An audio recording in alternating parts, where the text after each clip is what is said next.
আসসালামু আলাইকুম। কথা বলবো আমাদের মনোযোগ নিয়ে।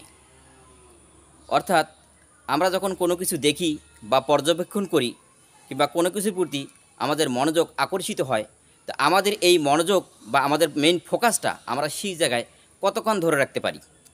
২ মিনিট, ৪ মিনিট, ১০ মিনিট বা আধা ঘন্টা? না। ঠিক এই ব্যাপারটা নিয়ে গবেষণা করেছিলেন বিল গেটসের মাইক্রোসফট কোম্পানি। বিল গেটসের মাইক্রোসফট কোম্পানি এই প্রক্রিয়া নিয়ে দীর্ঘদিন গবেষণার পর তারা যে রেজাল্ট আমাদেরকে দিয়েছেন সেটা দেখলে যে কারো অবাক হওয়ার কথা। কারণ আমরা হয়তোবা মনেই করতে পারি না যে আমাদের মনোযোগের সময়সীমা বা আমাদের ধৈর্য এত বেশি তলানিতে গিয়ে ঠেকেছে। তো আসুন আলাপ করা যাক। আমরা গোল্ডফিশ নামের এক ধরনের মাছের নাম জানি, যে মাছটা তার তীক্ষ্ণ দৃষ্টি বা মনোযোগ যে কোনোখানে ৯ সেকেন্ড স্থায়ীভাবে ধরে রাখতে পারে, এর বেশি পারে না। তো আমেরিকার এক ধনাঢ্য ব্যক্তি, এই ব্যক্তির এমন একটা জীবনের শুরুতে এমন একটা পর্যায় ছিল যার কোনো অর্থবিত্ত বলতে কিছুই ছিল না, খুব নিঃস্ব অবস্থায় ছিলেন।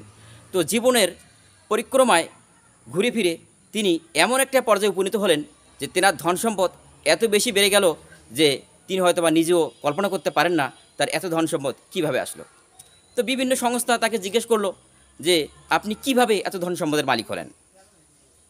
তো তিনি বললেন যে আমার তেমন কিছু নেই বা ছিল না, তবে আমি আমার মনোযোগ যখন আমি কোনো কিছু পর্যবেক্ষণ করি সেটার প্রতি আমি আমার মনোযোগ ৩ মিনিট ধরে ওখানে স্থায়ী রাখতে পারি। মানুষ বললে আবার কেমন কথা, ৩ মিনিট আবার মনোযোগ ধরে রাখা, এটা কঠিন কি? আমরা তো ইচ্ছে করলে ১ ঘন্টাও ধরে রাখতে পারি। আসলে এই ব্যাপারটি নিয়ে তখন বিল গেটসের মাইক্রোসফট কোম্পানি এটার প্রতি আগ্রহী হলেন এবং তেনারা এটা নিয়ে গবেষণা করলেন। তো গবেষণার পর দেখা গেল একটা মানুষ বর্তমান তার মনোযোগের ফোকাস যে কোনো জিনিসের প্রতি ৮ সেকেন্ড ধরে রাখতে পারেন, এর বেশি পারেন না।